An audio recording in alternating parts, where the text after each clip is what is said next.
Ladies and gentlemen, good evening, and for this grand finale, we have the Union Minister, Mr. Prahlad Joshi, who has taken time out from his busy schedule.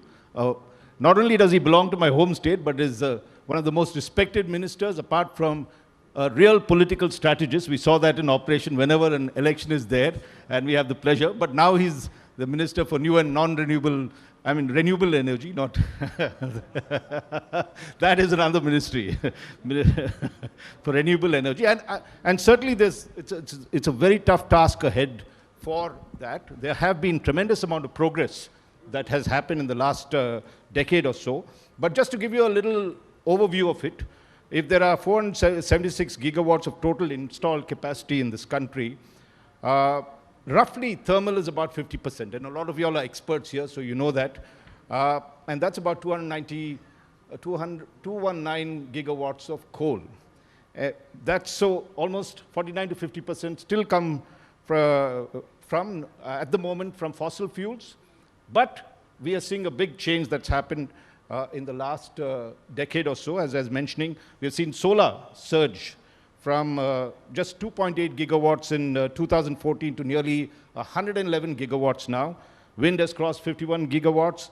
Large hydro stands at 48 gigawatts. Bioenergy, 12 gigawatts. And nuclear, we just had a big session at 8.8 gigawatts. So that tells you a tremendous story that we've been able to meet our targets when it comes to 50% on non-fossil fuels that's there. But I think one of the big problems that we need to discuss is the fact that a lot of these, when we look at electricity, still only 22 to 23% of that comes from, non-fossil fuels. You're still highly dependent on fossil fuels to generate electricity. And therefore, let's start with that discussion. As what do you see as, in terms of the challenges that you all are facing? Both, you gave a great emphasis on solar energy and rooftop solar energy. Where do you see bridging that gap to ensure that we are able to meet the targets up to 2070 that we want to do, 2030, of course, the immediate target? See, one is, as of now, today, total installed capacity, it is 500. Right. That is whatever you quoted, that is the figure, I think, previous figure, I meant 4 or 5 months back figure, that is now 500. Out of that, nearly about 257 gigawatt is from the renewable energy, and nearly about 26% through renewable energy, where total, whatever the generation is happening, out of that, whatever is fed to the electricity, exact power, it is 26%, nearly about 74% is through fossil sources. Right.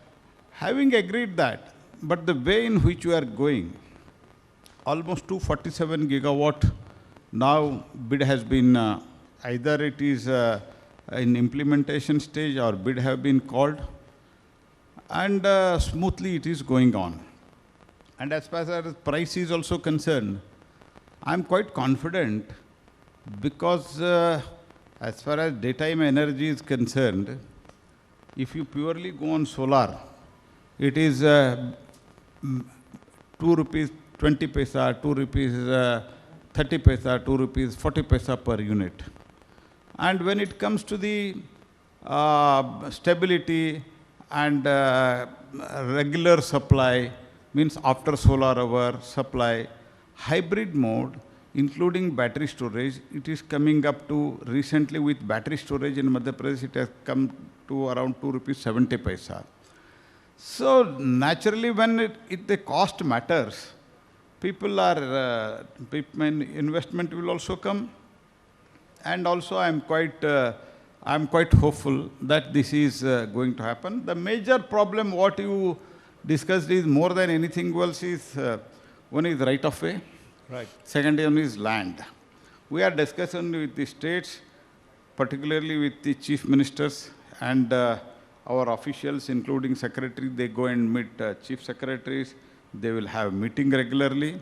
And whatever the issues are coming up, we are resolving it on priority basis. And I am very, very confident that things are really doing well. And manufacturing capacity in India has also surged as far as our manufacturing as far as module, wafer, ingot, all those concerned. So I am quite confident about it. Anilesh? Sir, as you have started talking about the manufacturing, Madam Nirmala Sitharaman in her budget speech talked about National Mission for Manufacturing, and she emphasized that there is a special emphasis on clean tech manufacturing. So that gave a lot of confidence to Indian manufacturers that India will be dishing out a roadmap, and by Independence Day we have already seen one draft coming out. So when can we expect the real policy to come forth, and what sort of game changers you are bringing into that blueprint? No, one is, as last budget, when Honorable Finance Minister has announced, that is under consultation now. And consultation, India is a very huge country, having so much of population, so much of states, various political parties. The consultation is on. At the same time, our manufacturing thrust, it is already there. As far as, if you look at it, module manufacturing, we have already crossed nearly about 123 gigawatt. As on date, our module manufacturing capacity is 123 gigawatt. And cell as such, it is 27 gigawatt, which was almost 10 years, 11 years back. ये तो हिंदी में बोलते हैं ना के बराबर, ये ना के बराबर था.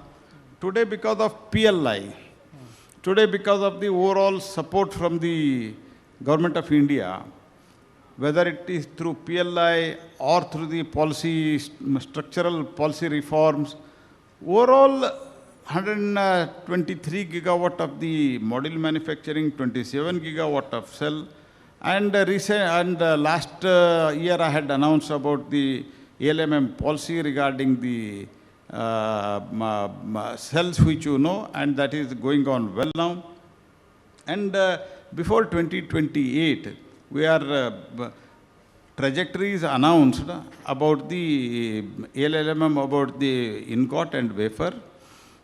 So I am, whatever the policy that is being announced for the manufacturing, that is being well carried out, and at the same time consultation in the public domain, it is on now. Sir, if can I just add to this one? Talking about the non-fossil fuel target that we have set, 500 gigawatts by 2030. Current capacity, as we discussed, is about 250 gigawatts. So if we take the next, you're looking at an average about 550 gigawatts capacity that you have to add every year starting from now to meet that target that's there. Given that the current thing is about 20 to 30 gigawatts per year, and if you look at some of the problems, grid constraints, storage delays, land bottlenecks, worsening transmission congestion, how are you planning to overcome these so that you are able to meet that target that you have set? No, if I can tell you, Green Energy Corridor, which phase 1, which has been done, nearly about 8,000,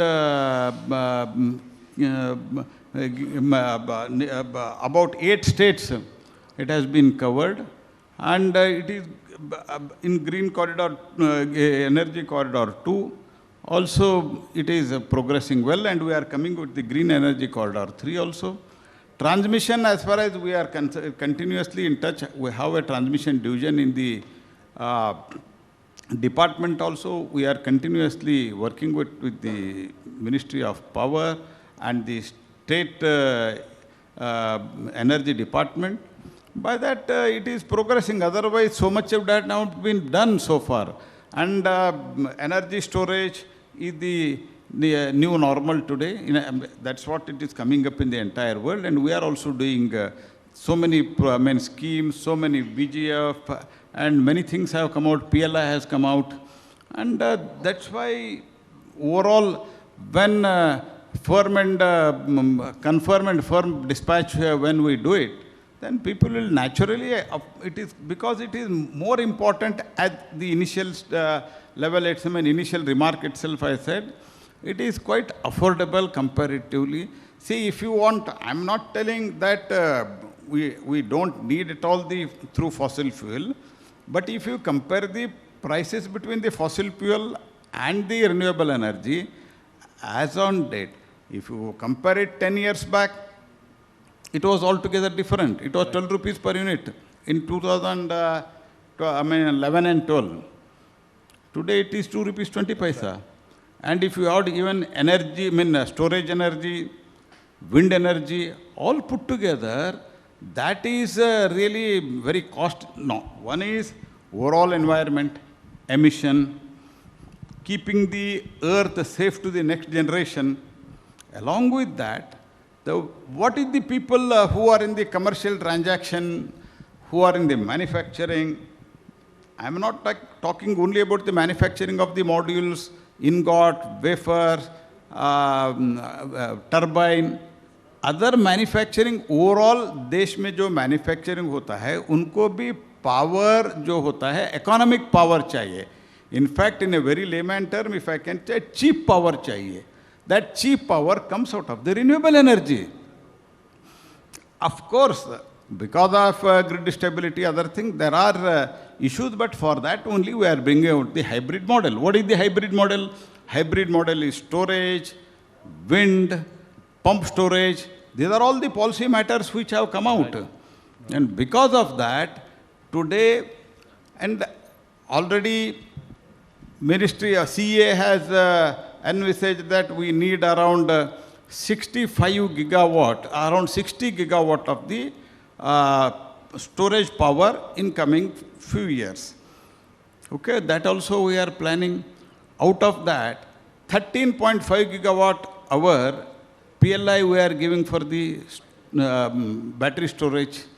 These are all the things which are really doing well, and industry is also quite enthusiastic. Otherwise, see, as far as the fossil fuel is concerned, I was coal minister also, which you know very, very well. Yes.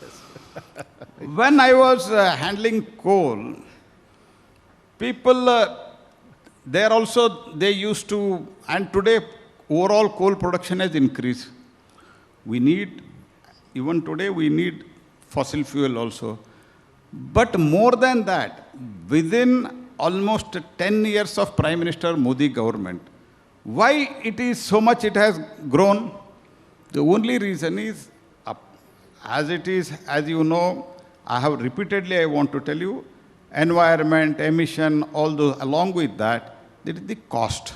So when people like, people who are in industry, people who are in the manufacturing industry, अगर उनको power इसमें costly है तो nobody will invest.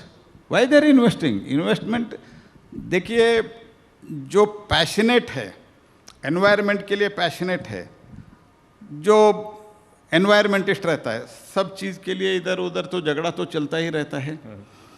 लेकिन ये passionately काम करना तो अलग है, लेकिन इंडस्ट्री जो काम करता है along with passion, definitely people who are in the business, they look at their affordability. This is most affordable. That's why it is good in the interest of their overall production cost also. Sir, there are two questions which I want to ask. One is, which you were referring to. This is for the first time in Prime Minister Modi's arena that we are seeing the power minister and MNRE minister. They are two different ministers. And in last 1 year, we have also seen that a lot of confrontation happened between your two ministries related to transmission. They suddenly they taken away the wheeling charges from the which were waived off from the wind, and most of the wind players started lobbying. What they have taken back? So wheeling charges which were waived off earlier, so now they have to pay. So now they have to pay to get out of basically to evacuate their electricity. Earlier it was waived off. So that made. No, you are talking of ISTS? No, sir. I am talking of yes, ISDS, sir. No, ISTS, that was a program up to a certain period. I think it was up to 2026. So it is now tapering down. It is not all of a sudden, it is not withdrawn. It was a policy decision which was taken when that regarding transmission, ISTS means interstate transmission, it waived off the jo bhi charge hai, that is waived off. For that, there was a time period. वो time period अभी खत्म हो गया. Now first year 25% it will be reduced, second year 25% it will be reduced, means 50%, third year it will be 75%. Fourth year, it will become 0. Otherwise, as it is, as per the policy, it has been done. We have discussed, myself and Manohar Lal, with all senior officers, we discussed, and that is decided. Unilaterally, they have not decided. And as far as transmission is concerned, as far as transmission network is concerned, as I said, Green Energy Corridor, we are investing thousands of crores, and they are implementing it. We are daily coordinating. On weekly basis, we are having meeting, and we have our own division, as far as transmission division, Green Energy Transmission Division we have. And also for trajectory for the overall policy for the 500 gigawatt evacuation, it is already out, it is already in the public domain, and that is being mutually accepted. So in Modi government, it never happens. If at all there are issues, we will sit and talk together. See, in previous days, I have seen as an MP, coal ministry used to say we have coal, and power ministry used to say they don't have coal. And ultimately, they used to say, ultimately together, they used to say, railway, there is no transportation facility in the railways. ऐसे हम एक के ऊपर आरोप करने का सवाल ही नहीं है. एक हमारा whole of the approach government है, that will always continue. And myself and power minister regularly we are meeting only because that thrust has to be given to be renewable energy. This is what I believe. This is what is my trust, that Prime Minister wanted that इसमें और ज़्यादा growth होना चाहिए. इसके कारण ये ministry अलग-अलग minister को बनाया है, लेकिन सरकार एक है, approach एक है. I want to bring in a thing that you have championed, Minister, since you've taken charge, which is the PM Surya Ghar program, and the fact that a lot of domestic consumers have taken to it. Of course, now comes the issues when it comes to metering and others, in terms of net metering, harmonization, some of the big issues that's there, the inconsistencies across states. How are you sorting those programs out? Because there needs to be a more uniform national net metering framework, right, to streamline solar development. This, in the morning when we had a solar session, one of the things, people were saying there'll be millions of houses. They need to network with the grid and then calculate what is it. So how are you all trying to rationalize and harmonize that? No, majority of the states, now there is no, whatever the permission or license, clearances, all that is waived off in the majority of the state. वो inspection करने के लिए जाते थे, उसका जो charges था, वो भी waive off हो गया. Our major state जो है net metering policy of the government of India issued by the power ministry, it is accepted. So net metering is happening everywhere. For harmonization of the rates also, you've been able to harmonize it? And No, it is up to the state government. Harmonization of the net metering cost you are talking. Right. That is now, of course, it is a federal structure. State have to decide it. State are deciding it, and अगर वो ठीक नहीं करते तो जनता देख लेंगे, क्योंकि हम we cannot mandate everything. हम ये जाके अगर आप समझिए, अगर if I go and tell Karnataka government आप इतना ही प्राइस में आप नेट मीटरिंग करो, they will not accept because political parties are different. But as far as wherever there are NDA government, by and large, it is quite affordable, quite reasonable. And some of the state, there are complaints, there are even allegations also. So in some of the state, matter is also pending in the court. But we are mainly concerned about the net metering issue. That is happening everywhere. And because of that, PM Surya Ghar is doing very well. I think in last 2 years, not 2 years, 1.5, from June, actually implementation started in last June, that is 2024 June, and now it is nearly about 23 lakh installations have happened. Let's give him a warm round of applause for 2.3 million installations. And there are some issues regarding, see, installation is 3 kilowatt, where we are giving the central financial assistance. So for 1 kilowatt, 2 kilowatt, where real small consumers, or you can say poor consumers, poor people, when they want to take it, in some of the cases where there is a free power is available, in some state they are not showing interest.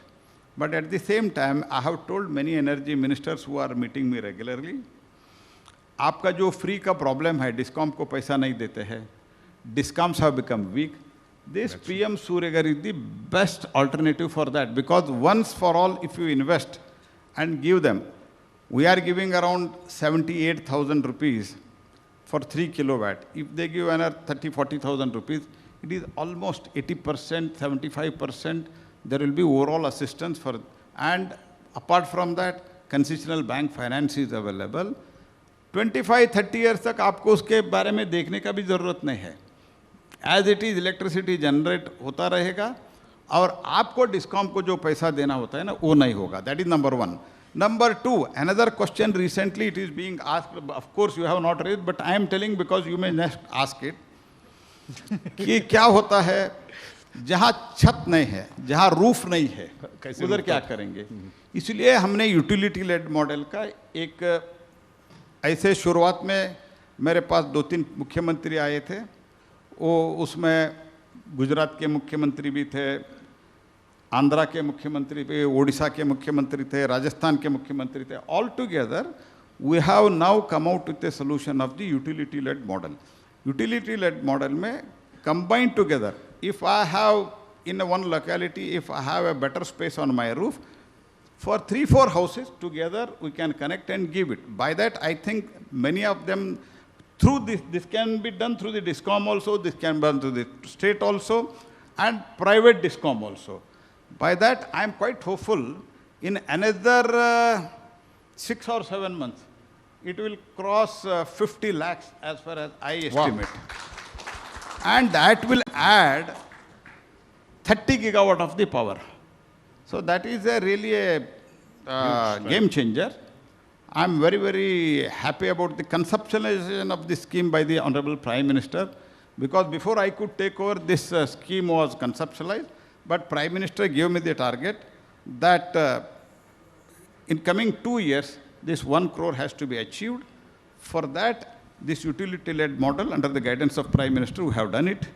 And individual houses, we have achieved nearly about 23 lakhs.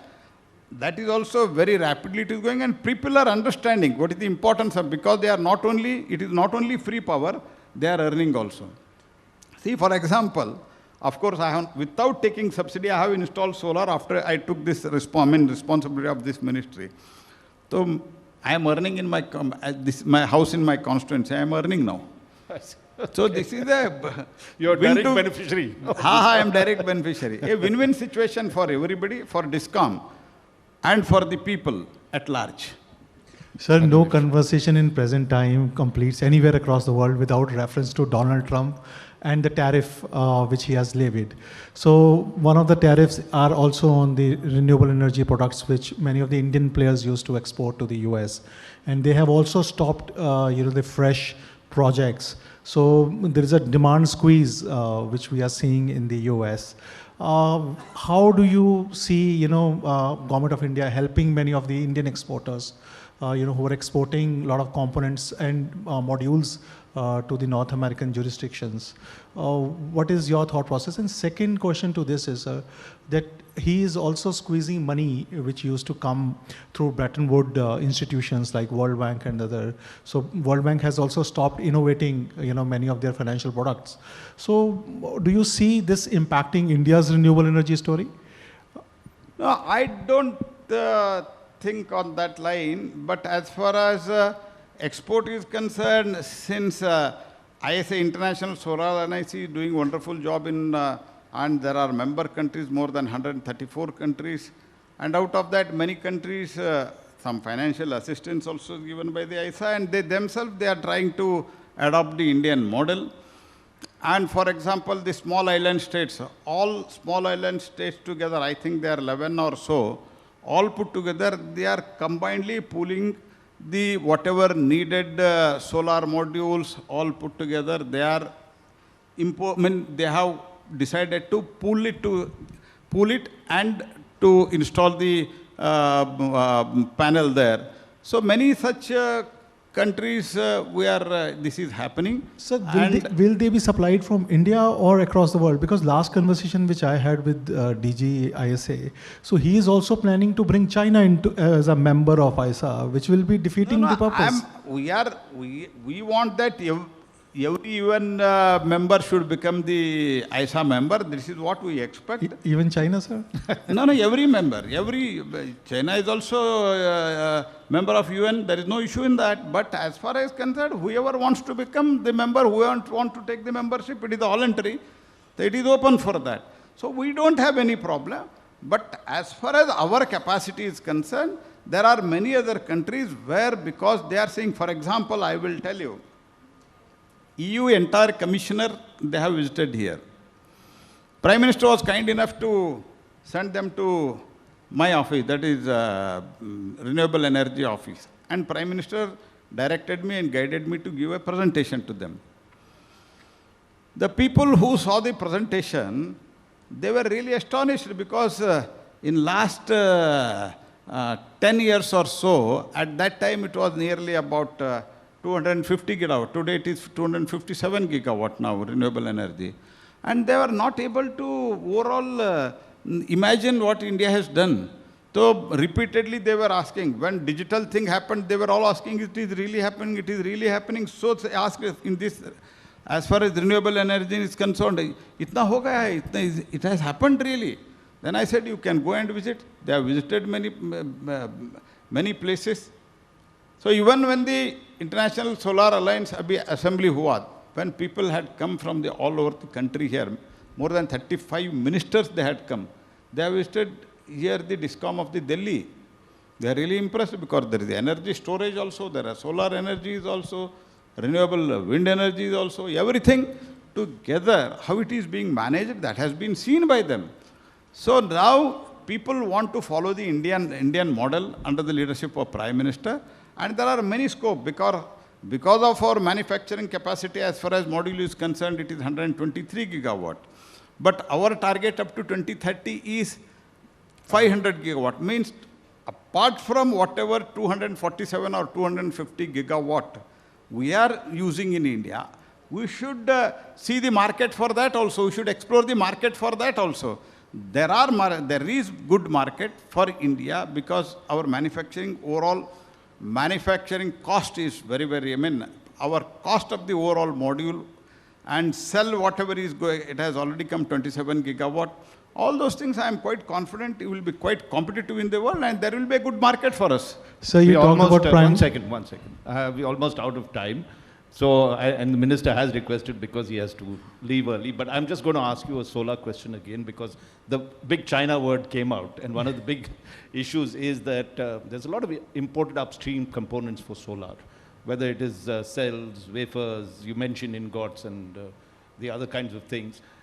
These continue to remain high. So what additional policy levers are under consideration by you to accelerate the domestic backward integration on this one? No, as far as module is concerned, I have already told, and backward integration, now cell is 27 gigawatt, modules, ingot and wafers, that we have announced, and even polysilicon trajectory, I have said in the ministry that trajectory, because we have silica, we have to go for the polysilicon. For that also, I have told them to work out and announce the trajectory. Up to 2028, this wafer and ingots, we are coming out with a central financial assistance scheme and whatever the target, at least 15 gigawatt of ingot and wafer, that will come out. And already people are working on that. Many big manufacturers, many industries of the country, they have already started working out on that. And integrated supply chain, integrated manufacturing chain, it has started the work. And already we have got 2 gigawatt of ingots now. Now wafers will also come, ingots in a big way they are going to come because when you, 10 years back, was there module? No. 10 years back, was there cell? There was no. Today it has come. So same thing, it is also going to come and we are supporting. And only because of the PLI, even today, as far as module and cell is concerned, module cell ingots, altogether 48 gigawatt of the total integrated supply chain is in the pipeline. Final question, Anilesh. Okay, Sir, Prime Minister at Glasgow event of ISA talked about one sun, one world, one grid. You know, at that time it seems very, very ambitious, but we have already seen India, Sri Lanka connecting. Then we have also seen that Morocco is connecting with Europe. When can actually, you know, this whole world can become a grid? So your ministry is working, I believe, on interconnectors with... One sun, one grid, one world, that is whatever the Prime Minister has given the call and also target, that is being already with the good secretariat in the International Solar Alliance also, that is we have started it. It is being study is going on between Middle East and Europe and Japan. Many such countries it is going on, and according to me it is very, very very quite well, and study is going on very well, and we will see whatever Prime Minister has said that has come true, this will also come true. So is there any timeline? No. Okay. Is there a timeline to it? A timeline, because there are many countries involved. I am not able to tell you the timeline, but we are continuously monitoring that. One final thing for our people at large, citizens. What is the big message you would like to give them from your side? You are in one of the most important ministries for the future of the country, for the future of our children, the Green Ministry. What is the big message you'd like to give them? Big message is that there is a very good scope, because power demand, because India wants to become the manufacturing hub. That is what the Prime Minister has given the call, and Prime Minister ambitious goal is to India should become the manufacturing hub. When you want to become the manufacturing hub, then one of the important need is the power. Not political power. Political power will be with us for many years. And quite BJP confident. You're saying. I am quite confident on that. But electric power is needed. Energy is needed. For that energy, renewable energy is the best alternative. And not only the best alternative, as far as investor is concerned, it will have best returns. Without any fear in the mind, you can invest in this, and you will earn the money also, you will save the earth also. That is my request and message to the entire people, industry, and whoever are sitting. Let's give the Union Minister, Mr. Prahlad Joshi, a very warm round of applause. Even louder than that. You have spoken passionately about this. You are the great green champion. We wish you all the best, Minister. Thank you very much for coming to this conclave. Thank you.